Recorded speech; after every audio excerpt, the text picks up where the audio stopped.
చిన్నప్పుడు republic day ఎలా celebrate చేసుకోవాలని తెలుసా?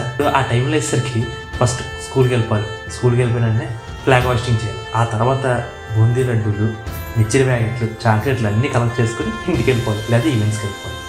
ఇదేనండి, చాలా సింపుల్గా ఉండేది లైఫ్, చాలా బాగుండేది కూడా. ఆ టైంలో నా దగ్గర మనీ లేకపోయినా బోల్డెన్ టైం ఉండేది. కానీ ఇప్పుడు 2 లేవనుకోండి, సరే తరలే, ఎన్నెన్నో అనుకుంటాం. రిపబ్లిక్ డే వచ్చేసరికి జస్ట్ ఆ సెలబ్రేషన్ మాత్రమే కాదు, ఇండియన్ కాన్స్టిట్యూషన్ అమలు చేసిన రోజు. ఐ యాక్సెప్ట్, ఇండియన్ కాన్స్టిట్యూషన్ వల్ల కొన్ని సందర్భాల్లో చాలామంది ఏదో ఒక ఇబ్బంది ఫేస్ చేసి ఉంటారు. బట్ అదే ఇండియన్ కాన్స్టిట్యూషన్ వల్ల మన బేసిక్ రైట్స్ పొందామండి. అదే అండి, right to freedom, right to education. Me screen మీద చూడొచ్చు.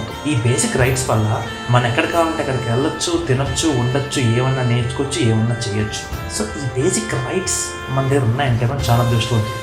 జస్ట్ ఇమాజిన్, మీరు నార్త్ కొరియాలో ఉన్నారు, మీకు ఈ బేసిక్ రైట్స్ ఏమి ఉండవు. గట్టిగా మాట్లాడితే మీరు ఏ పని చేయాలి, ఎక్కడ ఉండాలి, ఎలా తినాలి, ఎలా ఉండాలి అని మొత్తం గవర్నమెంట్ డిసైడ్ చేస్తుంది. ఊహించుకుంటే భయంకరంగా ఉంది కదా. ఇప్పుడు వచ్చేసరికి మీరు ఇండియాలో ఉన్నారు. సో వాళ్ళతో కంపేర్ చేస్తే మీ లైఫ్ సూపర్. ఈ కంట్రీ అండ్ ఈ కాన్స్టిట్యూషన్ మనకి ఇచ్చిన ఫ్రీడమ్ని చాలా బాగా యూస్ చేయాలండి.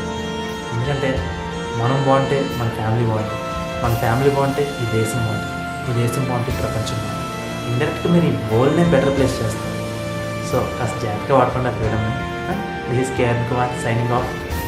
జై.